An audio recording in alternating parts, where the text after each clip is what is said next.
Greetings, one and all. Yes. Hello. What's going on? How's it going? I'm doing well, and you? Yeah, another day, another dime. I'm happy to hear it. Yeah. So So, this will what's let some what's people file in. what's Yeah. what's new in the world of e-readers? Lots of stuff. I don't know. Oh yeah. This morning I think I didn't catch it yet, but Huawei released their little press conference for the e-paper mate something or other. So that's going to be coming right around the corner, I believe. I think it's streamed at some point today. So probably Mate Paper, I think it's called. Yeah, there it is. 10 hours ago, the spring 2022 launch of Huawei has a smart office launch, and it has a Paper Mate in there. It's a note taker. So that could be cool. That could be something. Huawei's never had e-paper products before. Xiaomi has, Hisense has, but not Huawei. That's good. So, listen, everybody, we have like a new setup for the Good Reader Live. You might notice it. I believe we're streaming in 4K now, and in the past we used like Zoom for like our meetings. So as you noticed with like Zoom, the resolution of our like cameras were pretty crappy. They were 720p. There was a big Zoom watermark there. Now we're shooting in 4K, and we're using OBS instead of Zoom. So, chat, let us know if like there's anything weird with our mics, if you could hear Peter and I okay. We tested this and stuff, but we never really tested it like in a live type of situation. Correct. It's never actually gone live, but we are having some people file in. The usual suspects, Stephen Prosser and Courtney Bowman, have dropped by. And we also have Cisco Terez, who says, "How did I get here?" Question mark. I don't know. I don't know how to take that. It's completely contextless. Are you having a rough night, or do you mean physically? How did you navigate over to our page? Well, we'd like to hear it either way. How did I get here? Where How am I did I get going? here?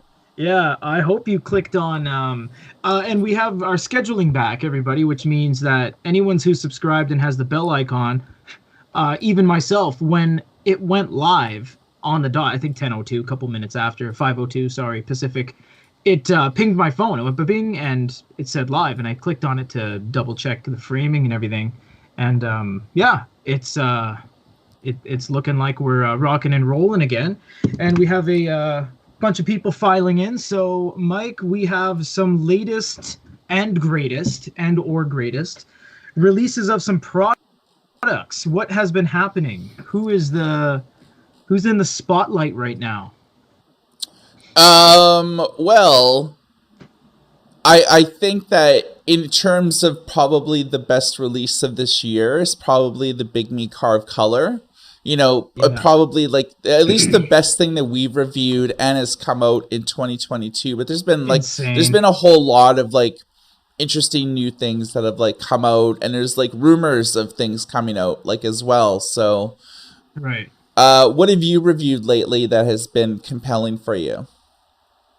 Us here at the production La Studio we've been having our table meetings over the Bigme in the office, and everyone's like, this is important. And if you guys are confused as to why it's so important, is because Color E-Ink, we're not talking about the first generation way back in 2009 with the Flepia. That doesn't count. We're talking about modern era, Nova 3 color, pocketbook color, that era of color. Nothing's been touched in 11 months with color. Absolutely nothing, except for Bigme. And everyone was skeptical at first. They're like, oh yeah, mainland Chinese company, ugh, yawn, what else is new? More clones and stuff. As they kept coming in, and Bigme's like, how about you guys review this one? Hey, Goody Reader, how about this one? Hey, do you guys want to talk about distribution terms? We're like, all right, well, these guys seem pretty serious, so let's hear them out. And we got some samples rolling in. the Bigme B1 Pro, the B1 Pro Plus, and now the Carve, and every iteration has subsequently been better and better than the previous one.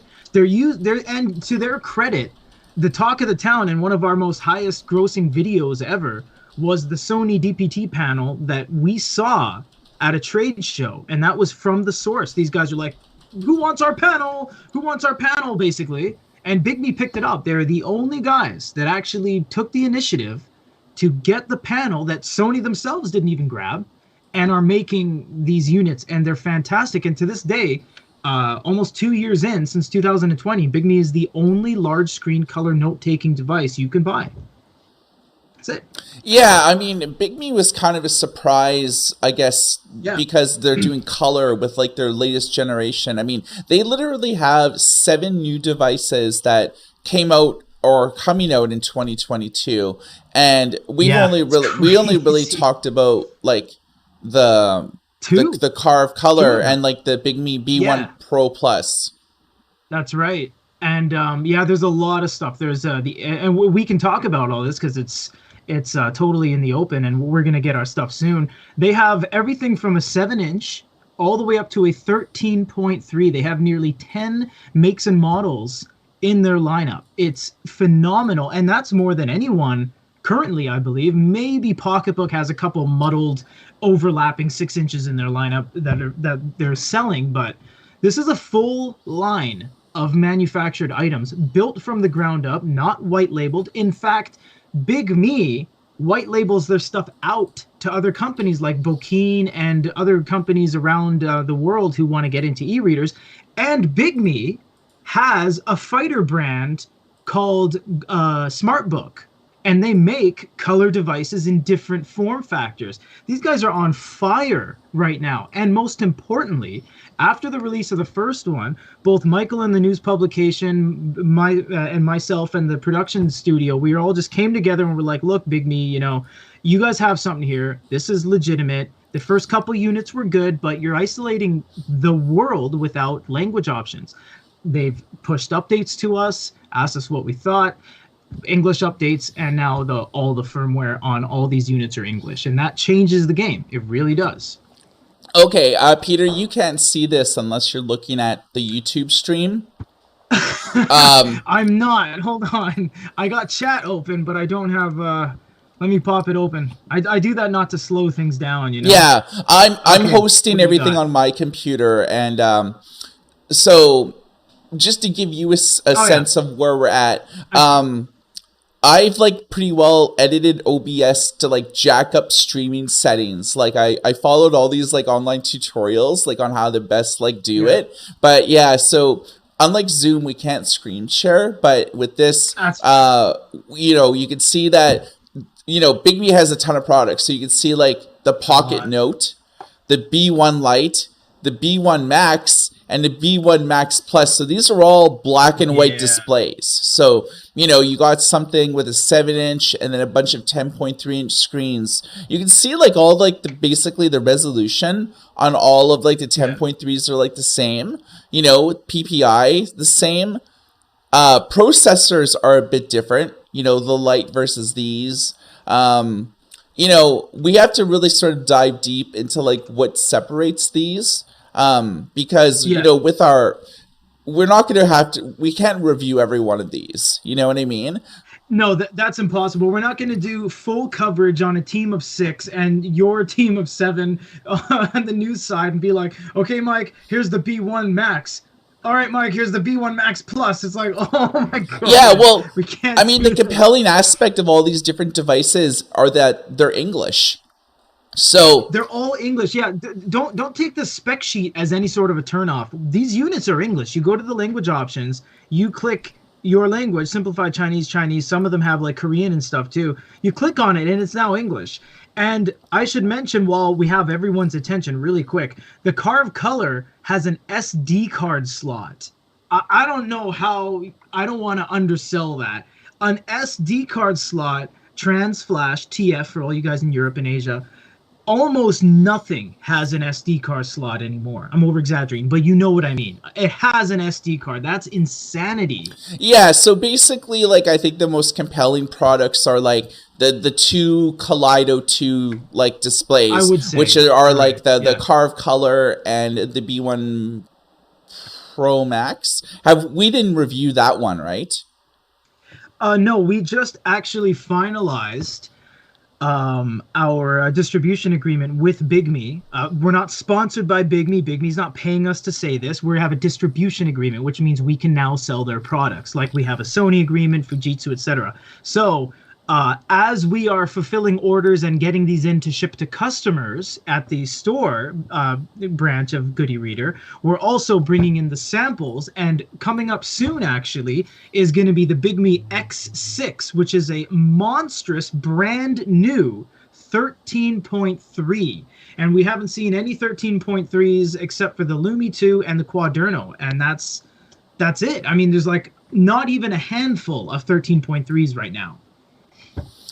Yeah, you're right. And I think 13.3s are an interesting product category because, for one, there isn't that many out there. And that's Yeah. primarily just because of the price point. You know, most That's right. 13.3s aren't cheap, you know, and I think that's why like a lot of companies don't really target that segment because although there's very few on the market, it's a lot of people find it's critical with their workflow, with their business, or you know, I know a lot of companies like law firms and in the educational space that want 13.3s, you know, Yeah. distributed amongst like either faculty or to students because it will read like A4 documents, which are basically the same size as a standard piece of paper, 8.5 by like 11. That's the only screen size that'll fit A4.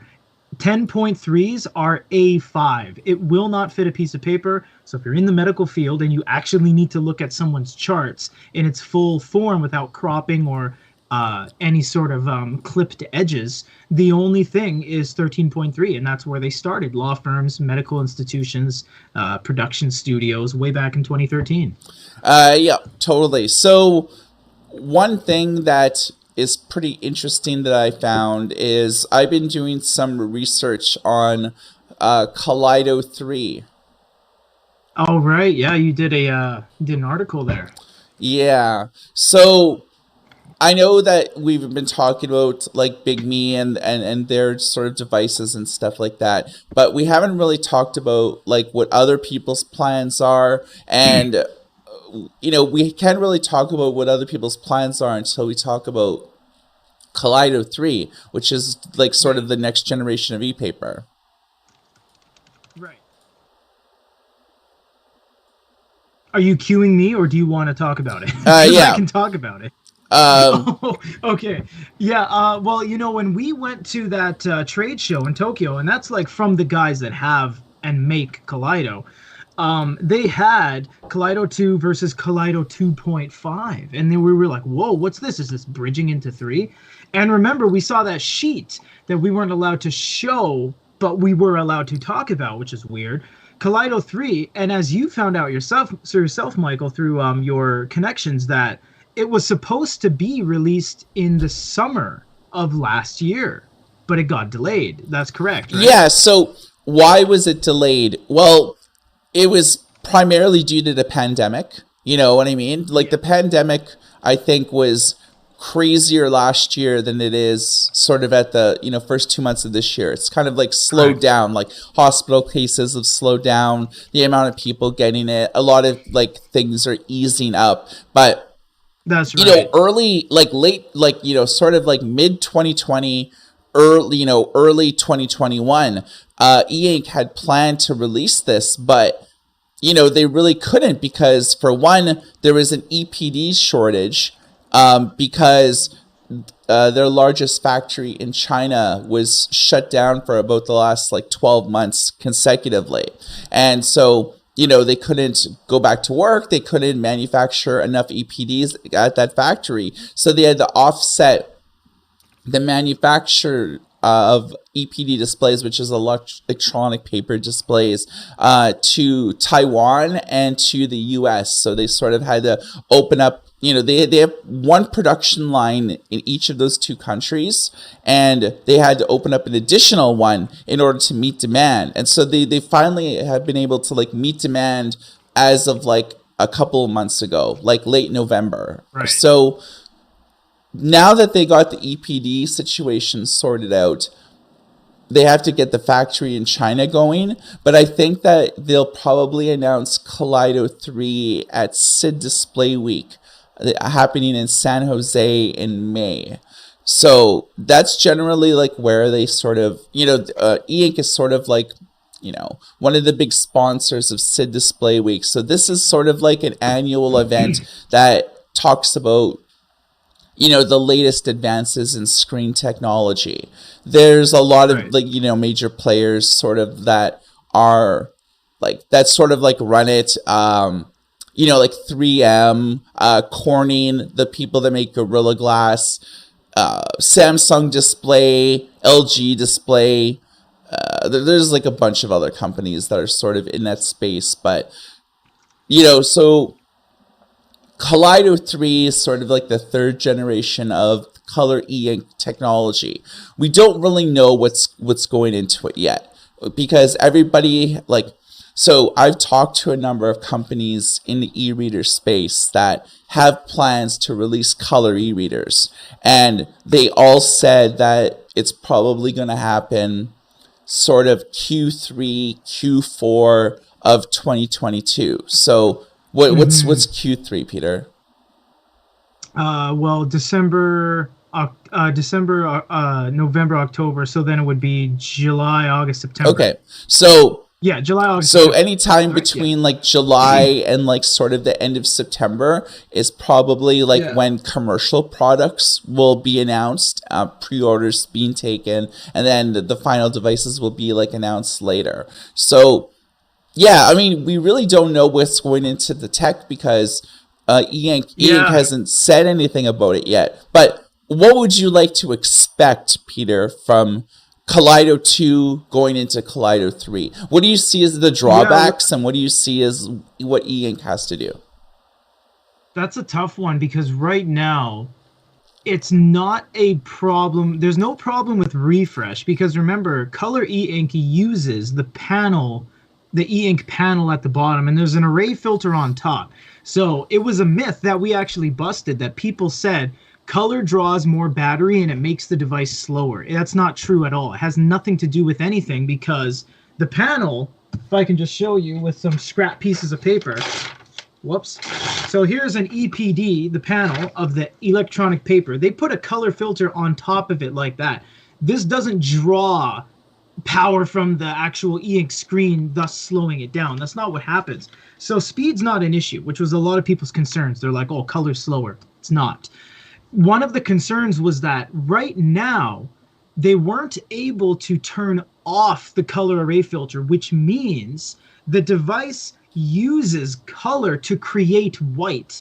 How do you create white from colors? Light blues, a little bit of pale green, some browns sprinkled in there. So the backgrounds always looked kind of stone blue with a little bit of gray. It was never a white experience, like a paper white or anything like that. So that was the biggest thing, is that the color background, when you look at the black text, you're like, okay, black text. You look at the background, a millimeter to the right, and you're like, that's pretty gray and dull. So there's three things they really have to work on, in my opinion, is the overall resolution, because as you have dug into the depths of the e-reader world, Mike, you'll know that E-Ink resolution on color is like 112 max, which is nothing. It's really small. They need to up the resolution. They need to de-gray the background for a better contrast. And I was going to say one more thing. I'm thinking they need to potentially find a way to turn off the color array filter, like Onyx almost did with the Poke 2, which was kind of like a concept item that made it out into the public, because they could turn off the color array filter with X mode. So that's the kind of conundrum right now, is just to clean it up. If they don't do any one of those three things, better resolution, better blacks and whites, or turn off the color ray filter. They don't do any one of those. How is it going to be any different? Why bother? So that's what I'm thinking on that. Yeah, I mean, PPI obviously has to be upgraded. Yeah. I would probably say around like 200s, like they need to do at least, like, because if you look at like 10.3s and 13.3s, it's usually like about 227 PPI is like what it maxes out at for black and white. So if you can have color at that ratio, then it would be like almost like a 1-to-1 in terms of like how many, the resolution of the color. It wouldn't look washed out, like, because Kaleido kind of looks washed out right now on larger devices. On smaller devices, it still looks pretty good, like 7.8 to about 6, or like Hisense phones, like 5.84. I was gonna say, yeah, it's so condensed on a Hisense phone that surprisingly Hisense phones from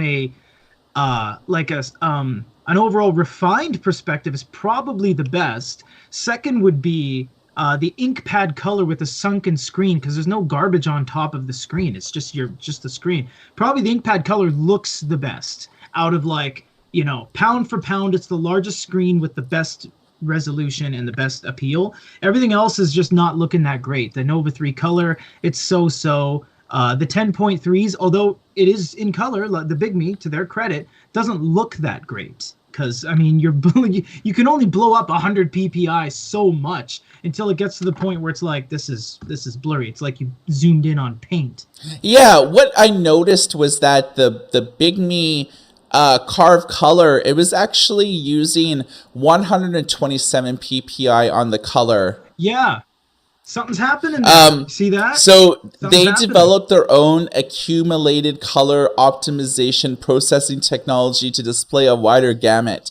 So say that 6 times in a row. Yeah, so they sort of like developed their own sort of engine that actually pumped out 27 PPI extra out of e-ink Kaleido. So it is possible via software to increase the PPI on Kaleido. So hopefully e-ink will be able to present like a more optimized like API engine to like increase like the PPI. But yeah, I mean, they really need to, for one, making e-readers aren't cheap. Like Peter, and I've talked about making e-readers like a sort of like a modern generation of e-readers for a long time. And it's like the barrier of like cost. You really have to spend anywhere between $1 and about $3 million US at the very least to like to manufacture screens,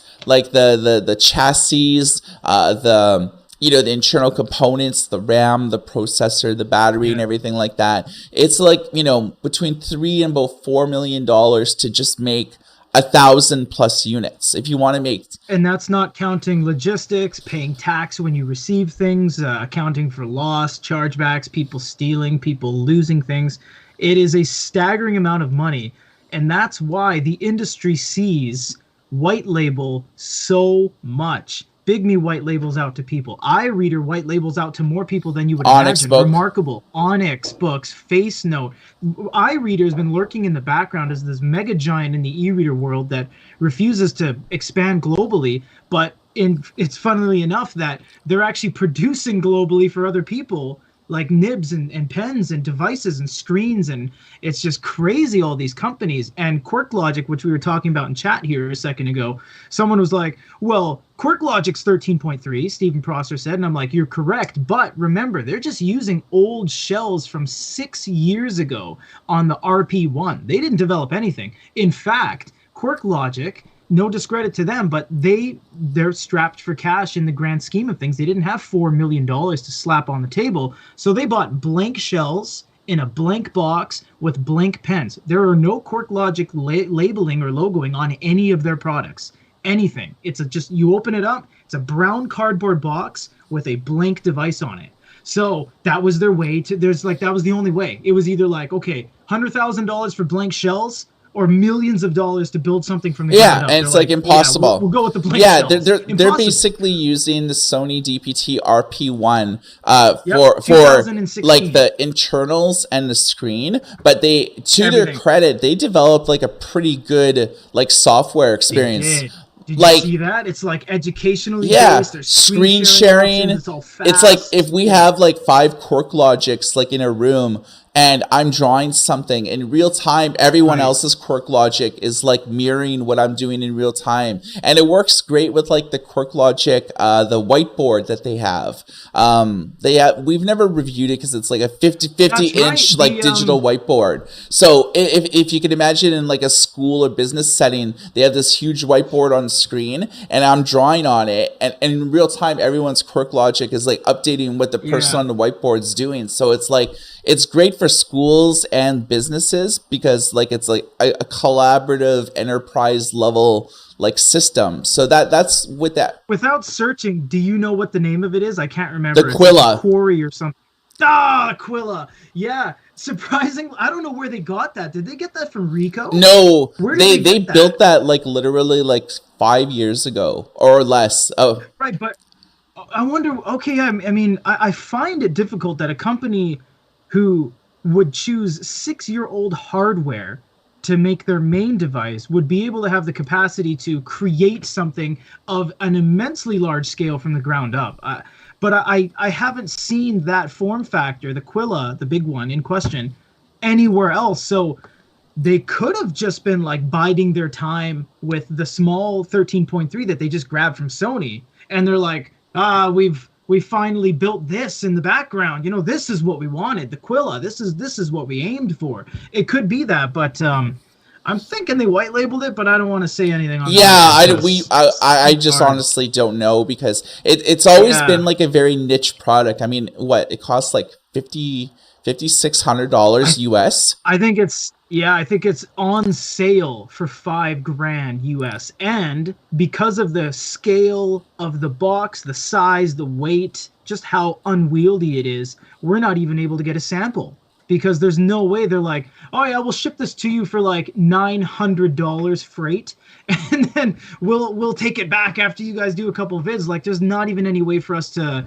logistically get our hands on it. There's no and like way. How are, you know, with our camera setup, how are we gonna like do like a 50-inch display, like a? Well, you just back everything up and just stand against the wall. But that's not the worst issue. The issue is getting one from them and them saying, okay, we'll ship you a $5,000 product and hope nothing goes wrong and UPS bends it or something, you know. So there's just a lot of problems with that, which is why we covered that Ricoh device, that 40-something inch e-ink, and they're just kind of like, it's not that we don't trust you, it's just that you can imagine how difficult it is for us to send samples willy-nilly of $5,000-$6,000 products to all corners of the world.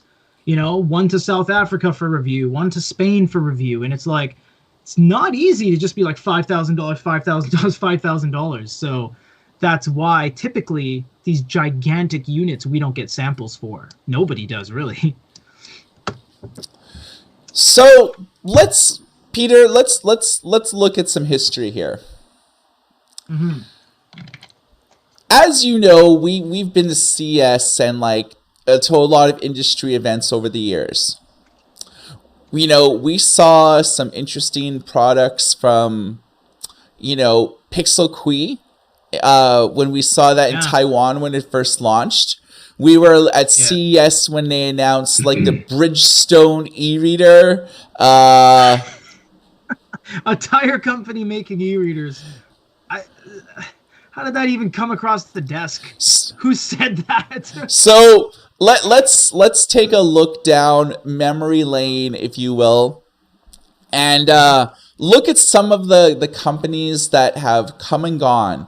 If you look at the e-reader industry as a whole, you know, it basically started with like the Kindle when it came out in like 2007. That sort of kicked off like the modern ebook and e-reader revolution. There was e-readers before, like the Sony and the Rocketbook, but I mean, you know, they were using like, you know, like the Rocketbook was using like an LCD display.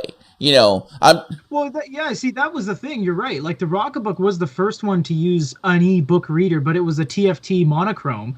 But Sony predated Kindle 2.5 years with e-ink. right. Sony's been the longest and most current, longest lasting e-ink user of products for like 18 years. Right. So, but I mean, the reason why I don't really discount those is because you couldn't buy books on the device.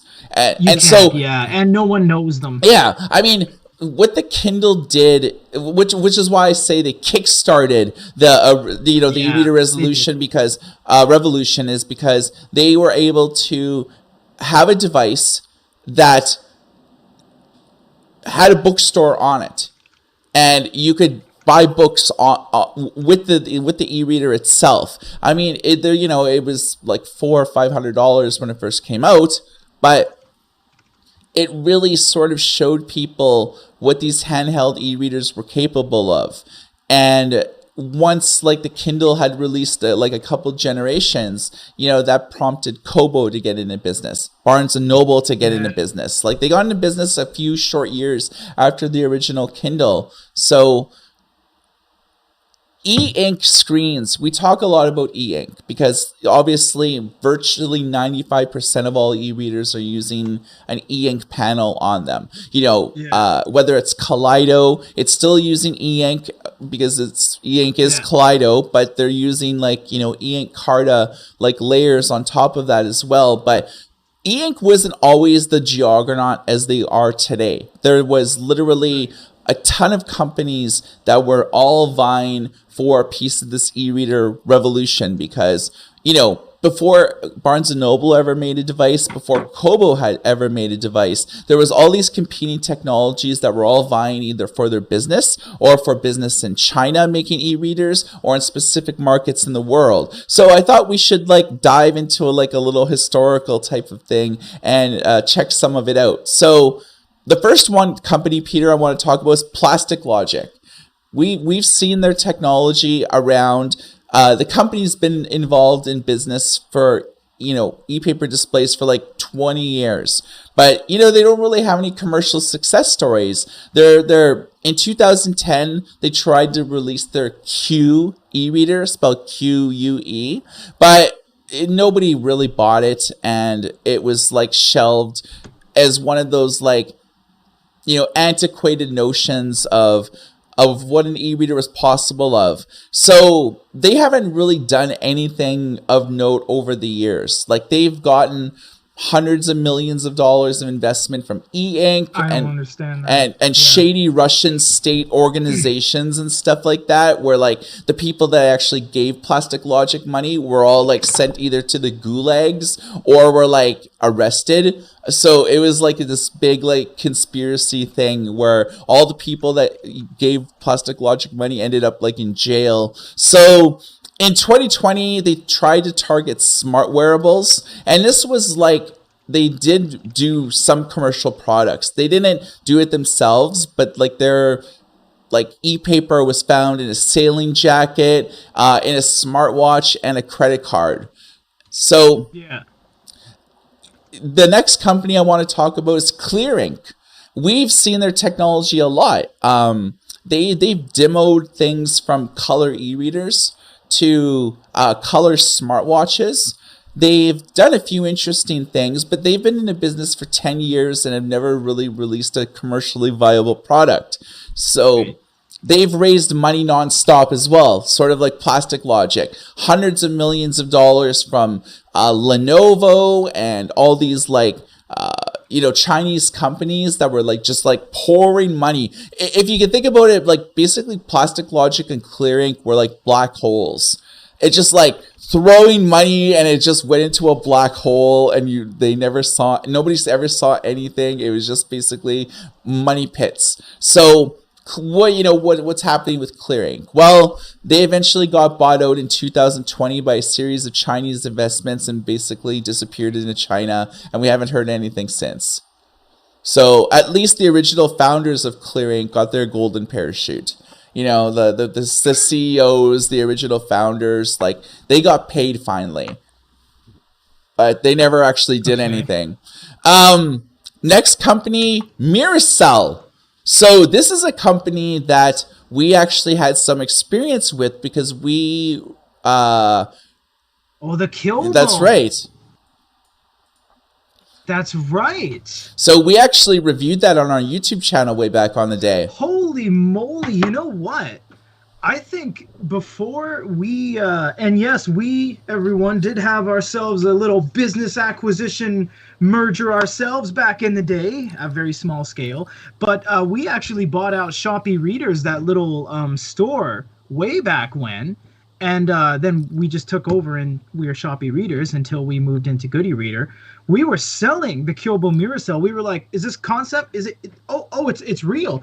And that was one of our first distribution agreements that you got through like an eBay seller that you contacted, and they're like, oh yeah, I'm in Korea, I have Kilbos, and we're like, can we buy them? And they're like, yeah. And we're like, oh, so this is how you do business. And then, you know, granted, this was like 2011 or something when we were just starting, right? So we were learning the ropes and everything, but yeah, that's right, they did have a product. Yeah, so it was like, wow. When did it come out? It came out like, I'm going to say 12. I'll look it up on our channel here because it'll be there. We have all of our videos. Kilbo. So the Kilbo Mirasol full review. Oh, 12, exactly. June 18th, 2012, we did a review. I think this is when we were a basement operation, and I think we did this review on your coffee table on like a placemat or something.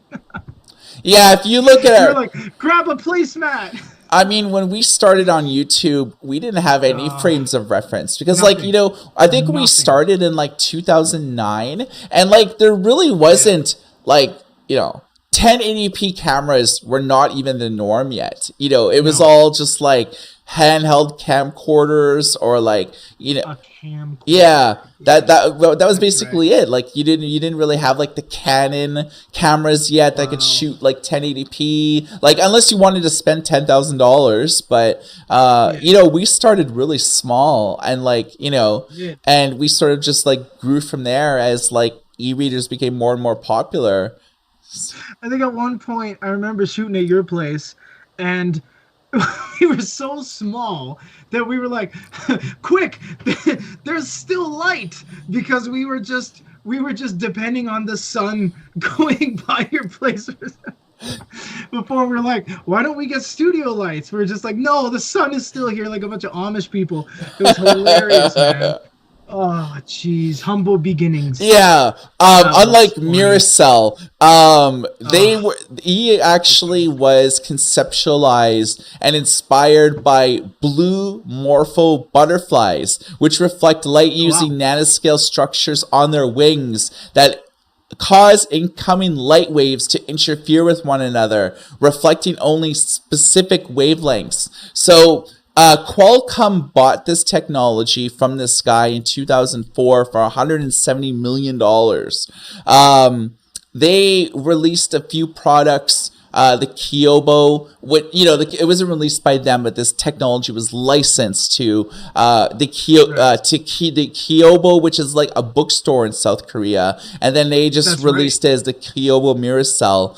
They tried to, they basically didn't have any luck with e-readers, one company ever using their technology. So they released the Talk smartwatch, which actually is on our YouTube channel, because we were actually at CES when they actually unveiled it. Yeah, it's spelled a TOK smartwatch.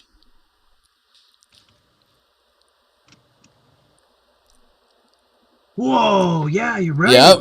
Cool. Okay, very nice. Nice. I have a pretty good memory of like tech that like we reviewed like 10 years ago, like the 14 years ago.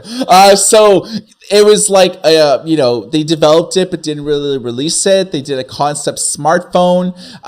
But in 2013, Qualcomm announced that Mirasol would be discontinued. They basically lost $300 million on like the current like operation. Next, let's talk about Liquid Vista. So this technology uses electrowetting technology.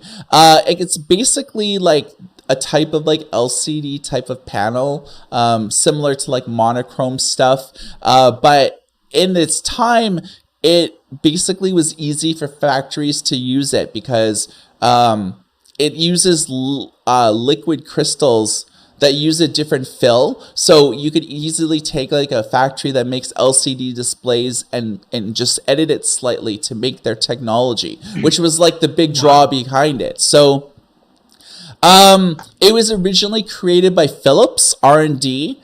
It was bought by Samsung in 2011. It was then reacquired by its original founders and then bought by Amazon like 5 or 6 years ago. And wait, so Philips was the brains behind it? Yeah, they originally made it. The guys that make those stereo systems and DVD players. Yeah, well, they were the genius minds behind Liquid. I thought it was. I didn't know. I was 2 steps behind where you just said it came from. I only knew like the chain of command from here. Not Philips was the source. That's impressive. Yeah, I mean, I guess what Philips wanted to do is like. If you could imagine like all their LCD like panels like on their their ghetto blasters and like their Walkmans and like all of their devices, right? They wanted to try to like use this new technology to replace like all the low quality LCD screens and stuff. Yeah, no, that's true. So bought by Samsung. Samsung never did anything with it, and then it was like sold to like Amazon, and Amazon actually built some infrastructure in like Belgium and some other countries to like they hired like executive team to like bring Liquid Vista to market, and like everybody reported on this. You probably remember. Everybody was talking about it. Like, but Amazon never did anything with it. Everyone kind of thought that the future of Kindles will be Liquid Vista. The future of Kindle Fires will be Liquid Vista. Because then that would have been interesting. It would have, because instead of like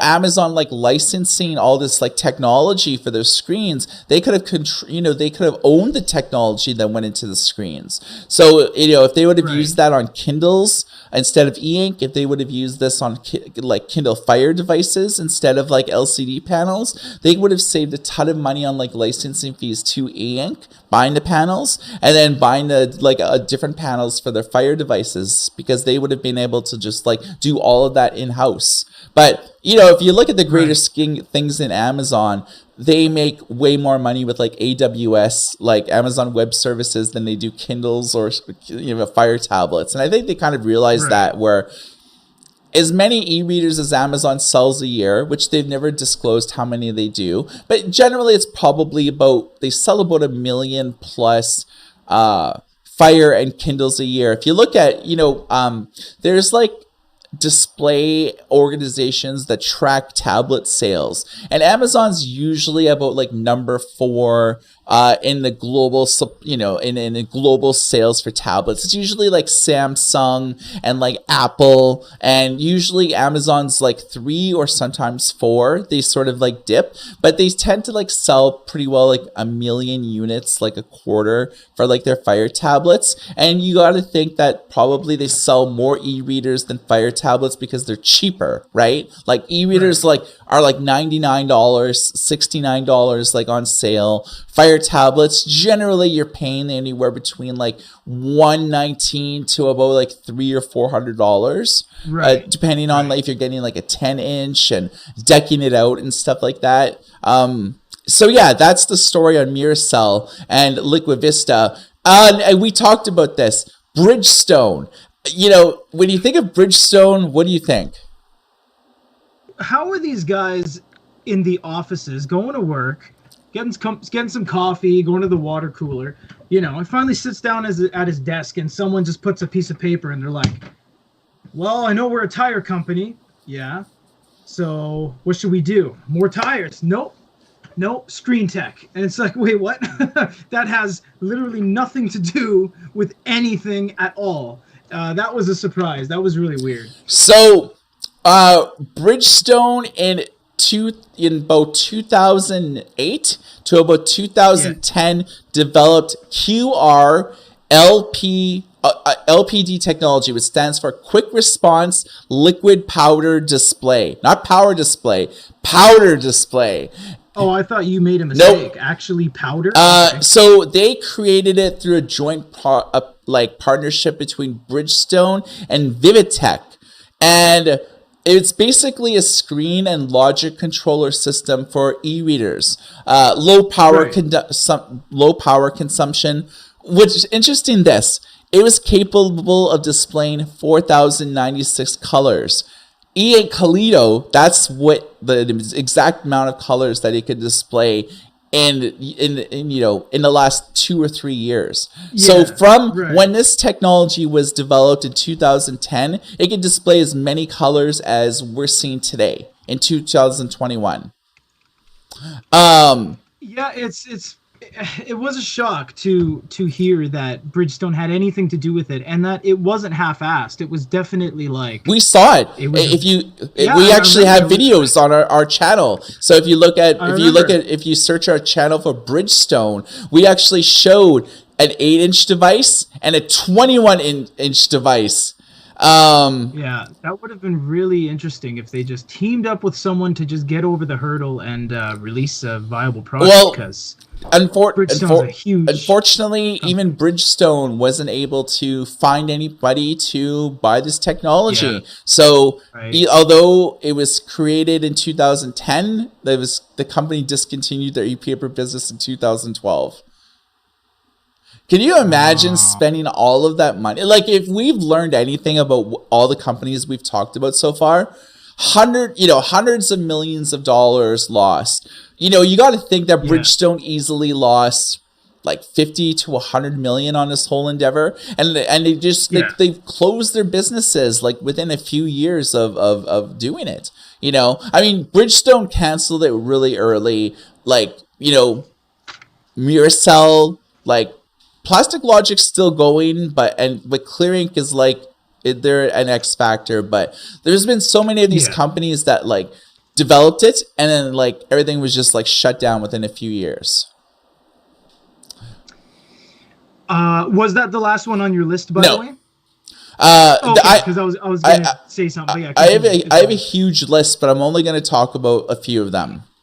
Yeah, only do a couple more because I wanted to kind of give some context to all this when you're done your spotlight. Right. Ones. So probably the most famous one is Pixel Qi. The one laptop per child program. You guys probably heard about that. It was like Pixel Qi technology, like laptops. They originally were trying to get these all done in Africa. You guys might have recalled hearing about it. You can just like simply Google it. But the Notion Ink Atom actually used the Pixel Qi technology, which actually we reviewed on our YouTube channel.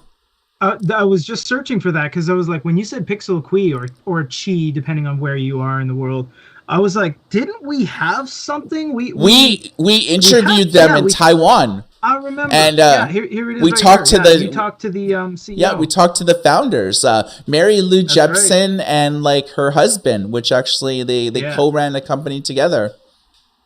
Mary Lou Jepsen works for like Google X now, I think, like for like the Google's Moonshot program. Yeah, but basically, they started in 2008. They had 15. They basically had shipped over 3 million displays for laptops as part of their one laptop per child program. Is mainly sent to Africa, and this was all done in 2012. They were shipping thousands of tablets every month, but they basically just hit a peak and faded into obscurity. They never really officially closed, but I know the tech was like sold like to like 2 or 3 different companies over the years. They tried to do something with it, but barely anyone remembers their name. Their old domain name is run by an SEO content farm. Honorable mentions, Kent Displays. I'm not gonna like read into everything that they did, but their technology powers the Boogie boards and all the Boogie board clones. Oh yeah. I wonder if they have any tie into the very few units like uh the Kaite slates that we do, because they're the only ones that don't use that weird black magnet rainbow thing that the boogie boards Yeah. use, but they use the black and white reversed polarity ones that if you draw on a Kaite, it ends up being black rather than the absence of you striking away the magnets on a boogie board. So I wonder if they have or have had any play in what the Kaite slates were, because those Kaite slates were and still to this day one of the weirdest kind of anomalies we've seen, because not a lot of magnet boards do that. A pure white paper background with black magnet text. Very strange. Yeah, it's like one of those like products that are like you can buy them for like $50 on Amazon or less. They're cheap. Yeah. They're pretty cheap. Cypix, you guys may not recall them. I don't even know who that Yeah, is. they basically like the Pan. I think we reviewed this, but the Pan Digital. Remember the Pan Digital like devices? Oh, I remember that. Yeah, so they were using that. They also it was on the Hanlon A6 and Hanlon A9. It was basically the competition at that time were between Cypix and E-Ink that was using their Visplex technology, which was on the original Kindle and things like that. And E-Ink ended up buying them out. And, you know, basically looking at all those like major companies like Qualcomm, like Amazon, Samsung, Bridgestone. It's like nobody can make this work. The only companies that actually made something work in like, you know, the modern era, like the last 2 or 3 years. Dalian, Good Displays, but DES Slurry. Oh yeah, and Good Displays didn't even make it, but they're kind of spearheading it. Right. But yeah, they're sort of spearheading right. like the, you know, selling the displays and like doing like demo units with like totally just like shells and internal components and everything. Like it's basically they're doing like the heavy lifting, like the marketing, the sales, and everything like that. Everything in the public eye. Right. So this complication, like this, you know, what goes into this technology is like very, very complicated. How would you explain it, Peter? I don't want to like talk about the layer of cofferdam on the surface of the TFT. You know what I mean? Pixel electrodes. You know. It was tough. To keep it simple, I'll give you a backstory of why I'm going to keep it simple. We talked to everyone in the industry. Weifeng, who is the absolute source in China, Weifeng, Weifeng, that made this. Good Displays is spearheading it and, you know, bringing it to the world. Re-Ink Stone and Topjoy was our first connection to this, because we got physical samples there in our office. We talked to these guys and we're like, hey, Good Displays, and to a lesser extent Weifeng, who's impossible to get a hold of. How would you explain DES? And they sent us this Google translated traditional Chinese document. And they were like, the negative expenditures of cofferdam end up resulting in positive integers. And I was like, okay, so like, what? And we were reading it, and we have people that read and write Chinese in our office too, and we showed them the Chinese copy, and they're like, okay, so, okay, what? So we all kind of, you know, after months of back and forth, it basically is as simple as we can get it without going into like physics and quantum computing. E-Ink uses pixels, a grid of pixels, and every single they use like capsules, like capsules, black and white pixels. Yeah, they use black and white positively and negatively charged like particles, but it's like black and white, which is why e-readers only show black and white and a combination of colors. Right. They're still pixels because they're still gridded, and it's still PPI, which is pixels per inch, and that's the unit of measurement. So there's still isolated areas of white particles and black, and when they get positively or negatively charged respectively, they either move up or down, and then when you look at the screen, it becomes an image.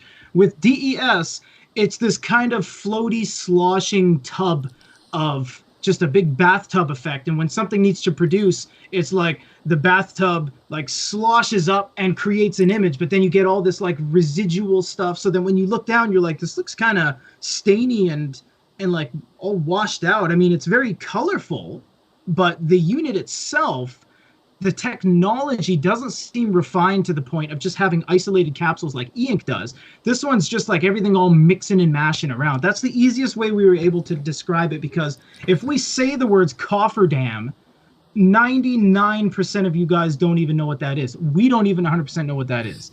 So that's why it's just easier to say that e-ink operates in more of a gridded pixel layout, whereas DES slurry technology doesn't. It's just a completely kind of open panel way to develop the image, and it's not very intuitive. It's not very it's ungraspable of a concept. Yeah, to understand. hardly anyone's written about the company, and like even like reaching out to the company itself, it's like they have like white white what do they call it?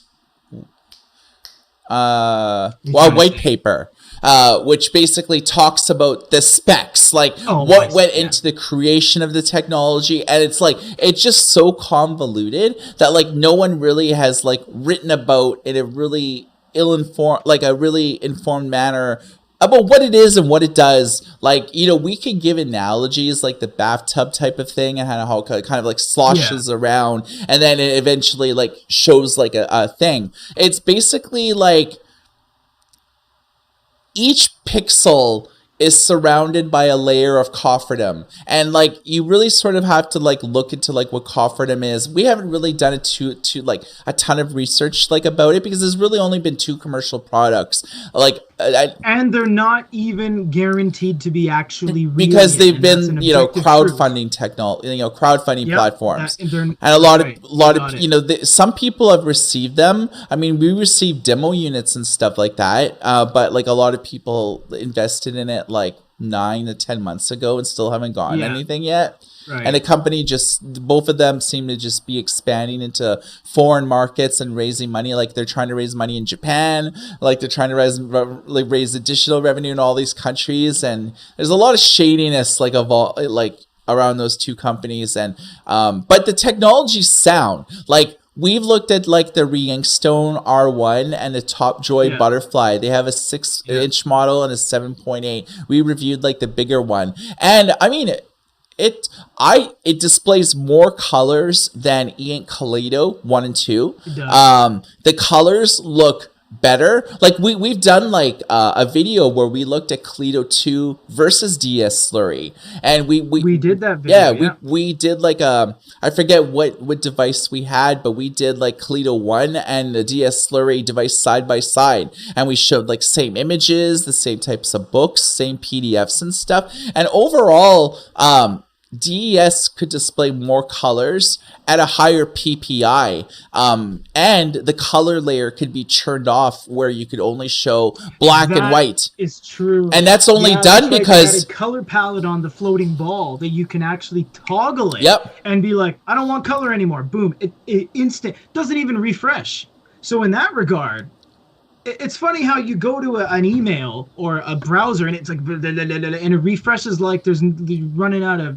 Like there's no tomorrow, but then you have this amazing cutting-edge technology where you're able to cut off the color, and then it's just like, how are you able to do that so proficiently, but you can't even like refresh a web page? It was hit or miss on a lot of things that they were trying to present. Yeah, if you look at it, it's like, since there's only been two companies out of China that have used this technology, and it's not in the hands of too many people yet, that there really isn't.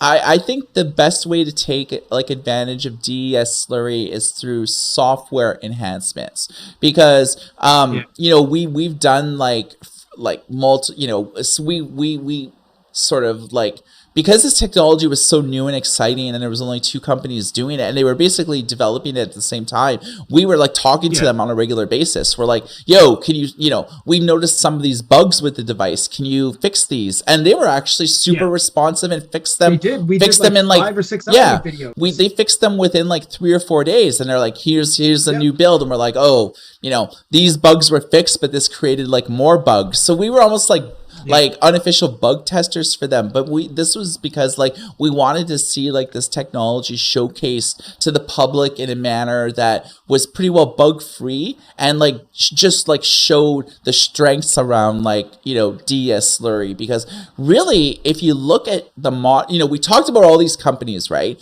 Mirasol, Liquivista, Bridgestone, all these companies where their technology didn't go anywhere. And then suddenly, like, Good Displays markets like a product that is suddenly in all these devices within about less than a year of developing the technology to being showcased in commercial products. I mean, that's pretty awesome, and that's why I'm excited. The panels themselves are real too. Like, if you guys are a little bit taken aback by the fact that Reinkstone and Topjoy and Whiskey and all these the WeWood company trifecta of like, the questionables, those companies have nothing to do with the panel. The panel of DES Slurry and the technology made by Weifeng and distributed by Good Displays is 115% an actual real thing. You could buy it right now. You can buy the panels and ship them to your house and be like, yeah, I got the panel. And it would just have some flex cable hanging off because you haven't done software, you haven't tooled a piece of plastic to put it in. But those are real. DES exists and it's actually real. No one has released anything in a place where you can use your credit card to buy something and receive it and be like, this is my new DES thing. Nobody. No one has that in a real capacity right now. Yeah, it's like you have to crowdfund it through like these 2 companies in order to get like a commercial product that's like enclosed in a shell that has like RAM, batteries, processors, and everything. Yeah. And like they have like like an Android like driven operating system, so you can sideload apps and stuff. But you can't just like go to an e-commerce store like Amazon and buy it. It's only crowdfunding, and like with companies that rely on exclusive crowdfunding without having like a store where like new people could just like buy it and it ships out in a couple of weeks, like it might as well not even exist, because it doesn't exist in that regard. And I was gonna say, like Michael was listing all these companies, and it's great for the e-reader industry because it's crucial information. It shows what succeeds, what doesn't succeed, what works, what doesn't work. Why we're talking about all these companies is because there is only one company on the planet Earth you can use your credit card to buy e-paper products, and essentially, other than maybe something on eBay that someone developed from the ground up and put it in a shell and is using Raspberry Pi or something like that, it's gonna be e-ink Holdings. All this Pixel Key, Pixel Twee, Mirasol technology, Liquivista, there's nobody that has a commercially packaged, retail available product that you can say, that's $2.99 plus tax is $3.25. Okay, cool. Pay with my credit card. Hi, UPS or FedEx. Thanks for my product. Rip. Oh, look, my new Mirasol device 2022. Nobody. Every single thing from a smartwatch to a thermometer to your price tags in your grocery store to a Ricoh display that's $7,000 to the car that e-ink put panels on of a BMW. It's all going to be one company that makes one style of technology. That's why we're talking about all these historical companies that tried this, tried that. Money came from here to there and there to there. No one's making anything except e-ink, period. That's the only company. Everything. And it's mind-boggling to think that there's no competitors. It'd be like Coca-Cola makes every soft drink in the world. No one else has any chance. Oh, I don't want to do anything because Coca-Cola's there. And it's just mind-boggling to think of an industry like that where it's completely just one player in the game. Yeah, like I think it's because like of its pedigree. Like So initial research on e-ink started at the MIT Media Lab, where the first patent was filed in 1996. Yeah. And it was sold to PrimeView in 2009, which was just basically like, that was like the start of like e-ink. So this was like around like they've E-Ink has spent hundreds of millions of dollars. They spent $200 million just on their color technology, like Advanced Color e-paper, Triton 1, Triton 2, Kaleido 1, Kaleido 2. They spent $200 million just on those technologies. And that doesn't count like Visplex, Pearl, Pearl HD, Carta, Carta HD, Regal waveform controllers, which removes ghosting. Like, you know, that's not even counting like the technology that powers the supermarket stuff, like Spectra. You know, they developed like an entirely new line of technology just for the frozen food aisle, because price tags and frozen food like things are different from the ones that are just like sitting on your macaroni and cheese. But I mean, out of all the companies that basically started around the same time, you know, E-Ink is probably the only surviving member that has become the largest and most dominant player in that industry. And all of these like sort of release products at the same time. Like Sony did it, Rocketbook did it, and then Kindle used E-Ink, and then everybody started using E-Ink, you know? Like, because it was like the only technology that was proven, that was economically viable, that was cheap to buy. You know, E-Ink, like, basically, it wasn't that their technology was better than everyone else's, but they had like they had scale. You know, they basically had factories in Taiwan that were just pumping these out. And then they expanded into China and had like 4 production lines in China. So they were basically be able to outproduce and outprice everybody. And they just had a gangster marketing division. You know what I mean? Like, that's their strongest like asset, is being able to just convince anybody who wanted to enter the e-reader industry, you have to use our technology. You know, and it still holds true 17 years later. Essentially, you can say, oh well, there's all these other technologies that do this kind of reflectivity and have this level of efficiency. It's like, all right, go make something. Ooh, okay, I will. Okay, this company and that company, I want your tech. And E-Ink's just like, all right, how's that going? Are you good? You released something yet? Oh no. How about buy some E-Ink panels? We have everything ready for you. We can tool your devices for you. And that's why, to this day, almost decades later, they're still the only guys, because of that, because of what Michael said. They're already there. They're present. They're ready. They have infrastructure. There's just no question. Anyone that comes and goes, we made $200 million in research. It's like, well, sure, but that didn't lead to actually releasing something that someone can buy, that someone can review, that someone can hold. Concepts at trade shows aside, there's no other company. Yeah, and that's the thing about everybody on this list. Like, Pixel I think, was basically the only company that actually shipped out hundreds of thousands to millions of products, you know, but they were shipping laptops to African countries, not something that like us, like, you know, North American people or like the Western world would even be aware of, you know, because it's just, it didn't really make the news here. One laptop per child, you probably have heard of that, and that was Pixel. And basically, you know, they were popular for like maybe 3 or 4 years and just basically disappeared after that. They didn't have staying power. Whereas with, you know, Clearink and Mirasol, Liquid Vista, Bridgestone, you know, like all these companies, they didn't really have the manufacturing side figured out. They had like the prototyping and the cool minds and like the brain power to come up with all this tech, but to bring it to market, they didn't have factories where they could say mass produce it and say, oh, you already do business with E-Ink? Well, we can offer it to you at half the price because we have scale. You know, they couldn't do that. They were basically like they're basically hunting around for clients to buy their technology before they had the infrastructure to even make it.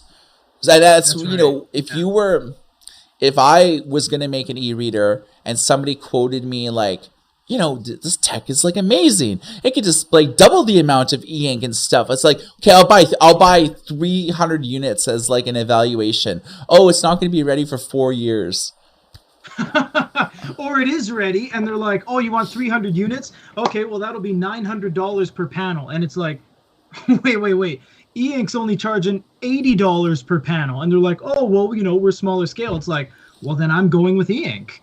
That's what's happened a lot in our industry as well, is that, as we said, e-ink's already ready, so that when other players even have the idea of being able to entertain shipping units out, the costs are higher because they have limited staff, they're newer in the game, they're smaller, and they rely on higher MOQs, minimum order quantities, a lot, whereas e-ink can get away with, yeah, you can buy 100 pieces. You don't have to buy 1 million pieces from us. Whereas these smaller companies are like, we hope you can place a gigantic order because we need money to fund making them, and we need to get paid first so we can make them and then give them to you. And that's why no one has survived except for, well, actually not even survived. No one has made anything, except I do have to, now that we've talked about it, I do have to give a shout out to Kyobo Mirasol, because they did, for a good 6 months, they were producing, manufacturing, and shipping consumer available products through a couple retailers. South Korea has basically been the only guys to have anything retail available for a purchasable amount in the world other than e-ink. The Kyobo Mirasol. It was a real product. We had several of them. We used to buy and sell them ourselves.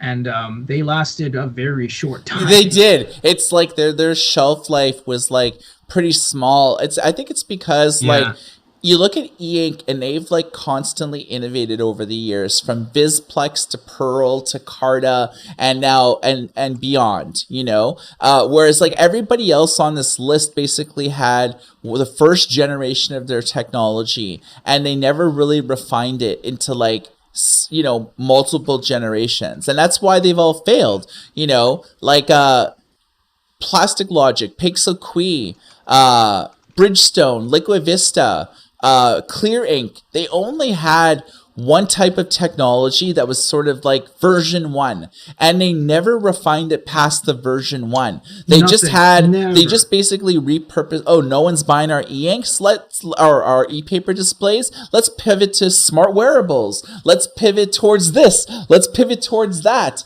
you know. And it's like nothing stuck. And it's like, you know, e-ink was like the only company that basically ever basically refine their technologies over time from multiple generations, which was like an easy trail to follow. And, you know, that's, you know, manufacturing a scale and refining technology. Those were like two of the main reasons why all those companies failed, and why e-ink is like basically the only game in town when it comes to e-paper displays nowadays. So it'll be interesting to see in like 5 years from now what DS Slurry is doing. Or they're the only guys doing exactly what you said, regular updates, refining the products, and, you know, reaching out to do, you know, albeit as questionable as they may seem, reaching out and distributing their screens and technology to people trying to make something. Because in the past 16 months, that's the only other competing technology anywhere right now is DES. Yes, but I mean, it's coming up. As we've been in business for like 12 or 14 years. I don't even know how long it's been. We started in like 2009. 2009, and then YouTube videos like early 2010. Yeah. So how many years has that been? Well, like 12, 13. Okay. Yeah. So as you know, Peter and I have seen all this technology that we've talked about today with our eyes, like anywhere from like 2010 to about like 2015. So we've seen companies with promising technologies that have been in commercial products before. So hopefully Good Displays is not a Pixel Qi, or like a Plastic Logic, or like a Mirasol, where, you know, we saw a few products, we got really excited about the technology. Does DES Slurry have staying power? That's something that we can't answer today, but maybe we can answer in like 5 years from now if more products use their technology, or if the Re-Ink Stone and Top Jaw were the only companies ever to use their technology. So, you know, it's too early to tell, but, Yeah, that's the story of where in the world, you know, did all these e-paper companies go? And, you know, we've talked about this for a while. Is there any questions from chat or anything like that? People are really talking amongst themselves. It's fantastic. Ace of Base is here, and Kevin Bossy, a resident pro who's probably more knowledgeable than us, is just killing it in the chat. You guys are a very good community that's very knowledgeable, and I think they're just kind of supporting each other. Yossi Felder was like, there should be an e-ink flip phone, and I was like, yeah, that's kind of cool. That's pretty cool, because there's a lot of people that are like construction workers and people that have to go on location, and they don't want smartphones because they don't last a day. They're hard to use. They're brittle. They're fragile. Whereas a rugged flip phone, it's like, I just throw that thing around. Phones are e-ink is everywhere. It's absolutely everywhere, and it's like we said, it appeared on a car the other day, and it was just like that's something I would just bet my life on that would never happen. And it did. It's on bus schedules. It's on elevators. It's on I would never think e-ink would have anything to do with buying a bag of apples, but it does. And it's everywhere, man. Like thermometers. I got 3 ink watches behind me. Like it's insane. So anywhere there's a screen or something you need to see, you could put e-ink in its place. That's basically what's been happening. So, what is on, as we wrap things up here on the show, what do you have on your review schedule? What can people expect out of our YouTube channel in the next couple weeks?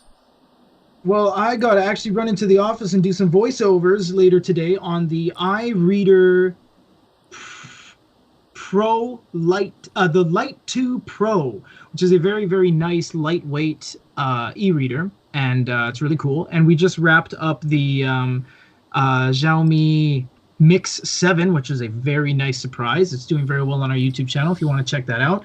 Did you send me pictures on that yet? I think they're taking some pics when I get into the office. I can send you a email with those because I'm at home right now. Okay. But we also are gonna do we got a lot of Bigme stuff coming. We want to respect our new friends at Bigme by reviewing their products, but we're not going to flood the channel. Like Mike said, we're not going to do the B1, the B1 Max, the B1 Max Plus. Like we're not going to do that. There's like X6. 7 or 8 devices. It's like it's too many. Can pick and choose what we think are the best and most like compelling ones. Right. Yeah, we're going to do the X6, which is the 13.3. We're going to do the Pocket, which is a 7-inch. There are no 7-inch devices on the market that have note-taking. There's 6.8, Moby Scribe, King Jim Farino. There's 7.8, but there's no 7. What about the Onyx Leaf? There's no note-taking on the Onyx Leaf. So we're going to bring that in. How King Boyu Collaboration Company is talking about the P10 Pro. That's going to be coming up. There might be some new stuff from Onyx in the next couple months. And I think... we just have some stragglers. Like we've had a lot of requests for, ever since I did that personal video of mine unboxing my Sony phone, everyone's like, oh, do some more stuff on the Sony. It's like, well, maybe. So if we have time, we're going to show off how the Sony Xperia 1 Mark III can not only be utilized as an actual reading device, but remember, the Sony e-reader store still exists in Japan. The one that kind of began it all. The Sony ebook store is still alive and well. You can still do it on e-readers in Japan as well. So we're going to show that off if we have some time. Skogan smartwatch. We got a lot of stuff on the back end. So just keep staying tuned because there's going to be lots of stuff for everyone. Mike has kicked off his good news segments again. So every couple other videos has been a good e-reader news blast. And they're very informative. They're very fun. They're very upbeat. And lots of good stuff to check out. Yeah, as you can see, like we have a whole way new of doing videos now. We're using different programs. Like I've invested in colors. Like you can see like ambience behind me. I have like a ring light that I'm using, a better camera. Where I'm shooting in 4K now. So Peter and Peter and me for these monthly videos. You could expect better video quality, like better audio quality. So that's why I'm taking advantage of like my setup right now to, just take some of the bigger stories like on our news website and do like audio, like a sort of video and audio short form on our channel, so we can make you guys informed of the big stories of like the day, and what you could expect. And they're more of like evergreen content, so the articles now will be relevant in a couple of years, like hidden tricks of the Kobo or hidden tricks of the Kindle. Right. Or the Kindle keyboard has a secret what is it, what's that, like that Minesweeper game, is it called Minesweeper? It is Minesweeper. What? Kindle has a Minesweeper game on board? the Kindle keyboard.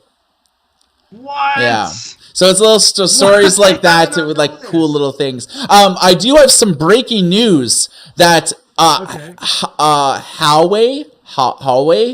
is... Okay, so they just announced the Mate Paper, which is their first ever e-reader and features a 10.3-inch display. It's compatible with the Huawei M Pencil, which could be used like to draw and take notes and everything like that. So it's a digital note-taking device, and instead of using Android, it's using Harmony OS, which is like their sort of like operating system. So it's good. It's basically Huawei's answer to Android. It has like apps like on it and stuff like that. The M Pencil supports 4096 levels of pressure sensitivity with 26 milliseconds of latency, which is around the same experience as the Remarkable. And yeah, it's 10.3 inches. We don't know like the exact specs yet, although it has 4 gigs of RAM, 64 gigs of internal storage, and an 86% screen to body ratio. Fingerprint sensor. It weighs 360 grams. We don't know when it'll go on sale, but it will cost around $560 like US. So that will be like the price that Huawei is charging for it. But it includes the M Pencil and a folio case for that amount. So I'm going to be writing a story on this on our website, so I'll be able to go into this on like more detail. Look at like the Chinese announcement, see if there's any video of it and things like that. So that's breaking news that just like happened as we started talking about the show. So e-reader industry, Peter, it never sleeps. It doesn't, no. If any indication, right when we thought it was slowing down, we hear like, oh, we have a new iReader, we have a Scoggin smartwatch. It's like Bigme releases 10 new devices, and we're like, all right, we're gonna be busy. We're gonna definitely be busy with that. That's I mean it's a lot of new stuff. Like the what was it? The Mix 7 by who? Xiaomi, the Mix 7. That was a surprise that it was in English. We received our sample. Xiaomi's like, hope you enjoy it. We're like, oh, thanks. It's going to be Chinese only. No discredit, but it's like everything's Chinese only, these kind of companies. And we're like, oh, language options. Oh, dang. Language options with actual options.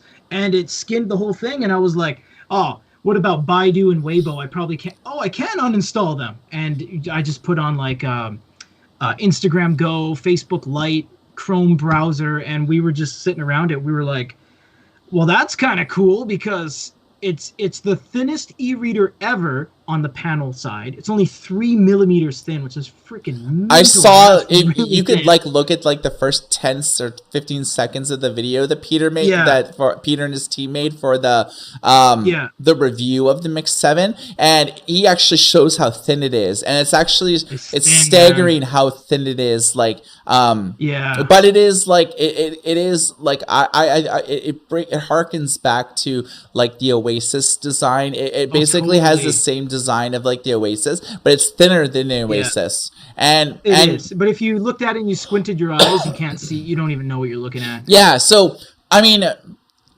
I'm going to be writing a story on this, but we can kind of tease it here in the closing moments of our show.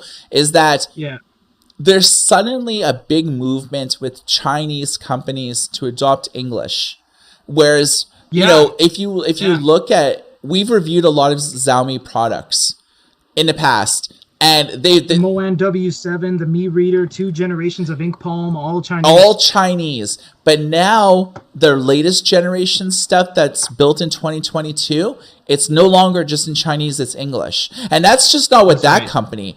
Almost all Chinese companies where we've reviewed things in the past, to the iReader, to the iFlyTech, to the Bigme, a lot of them now are embracing English on their latest That's right. generation devices. And they Yeah. never really publicly disclosed why. And in a lot of cases, it's us talking with them directly, because we have, as Good e-reader, we're pretty well the only major news website is devoted towards e-readers. Like, we don't. We talked to them. Yeah, Yeah. I mean, if you guys are a little bit confused about that, we actually, like, a couple guys in our company that like speak and read Chinese and stuff.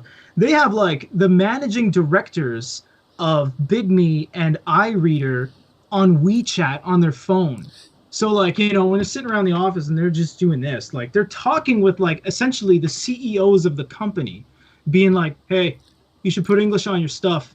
And then they drink their coffee and it's like, sure. It's like, oh, cool. Like, it's not as simple as that. Yeah, But you know what but I I mean? mean, That kind of stuff happens. it So it really does. it's basically, we've made like it was important to us that when we review products that are only Chinese only, it doesn't get the views as the English stuff does. It doesn't get like user engagement either on our reviews on our website or the YouTube video. And like, we realized that. I mean, for us, for Good e-reader, it's important that we review every single new e-reader that comes out in the world, no matter if it's a Chinese only device, whether it's a Taiwanese, whether it's a device that's only released in France for the French market. You're gonna bet your bottom dollar we're gonna review it. But at the same time, if it's only, it's going to receive less comments and less engagement if it's locked to a specific region and a specific language.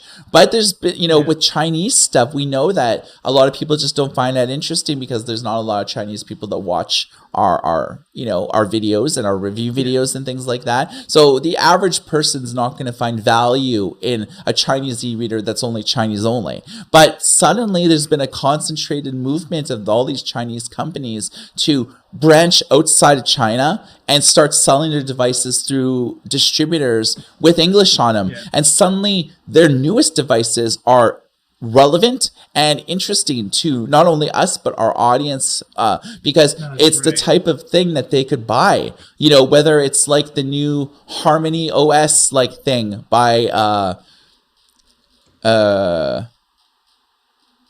That's okay. by Huawei.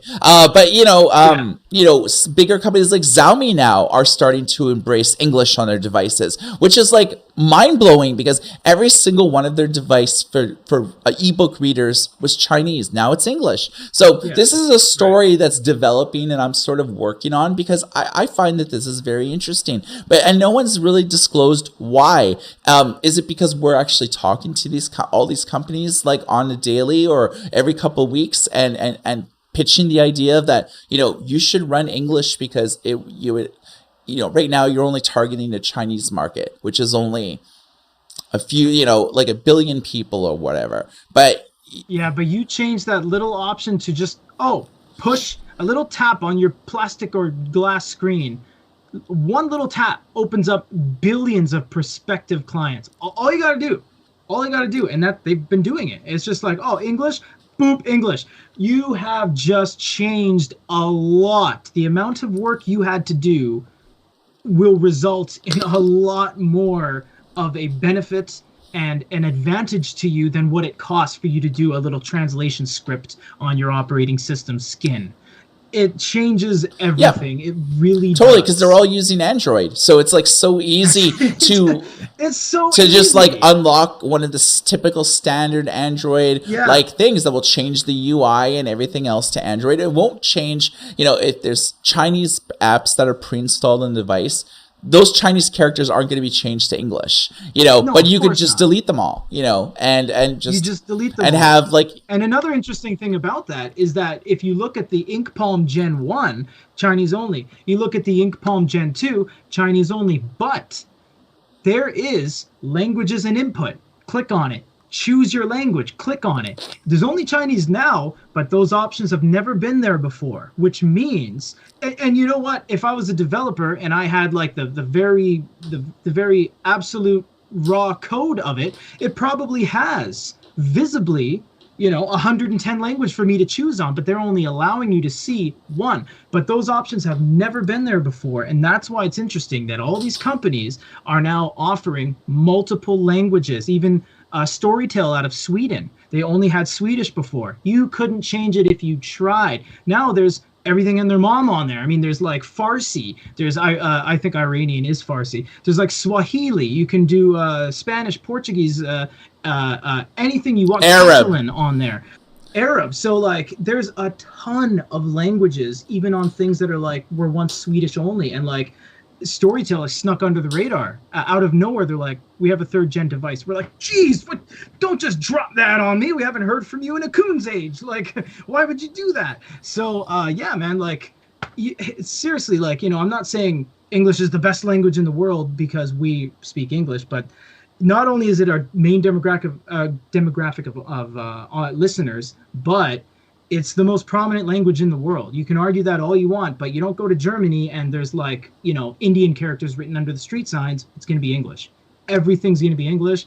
Changing your little tiny, already made for you Android operating system to choose English changes everything for your company. Yeah. So I want to look into the reasons why all these, typically Chinese e-readers that are sold in China, they're running Chinese. Now suddenly English is an option, and what's changed? What's prompted them to do that? That's the answer to that is what I want to write about, but I need to first talk to like all these companies and time zone differences and holidays and things like that. But that's neither here nor there, but you can expect like a future discussion and a future article on our website at Goodreader.com like about that. So hopefully this new format with OBS and Peter talking to me via Skype, and that it all worked out at the end, but we could check out the VOD and see if there's anything we need to do. But a lot of the people, they said that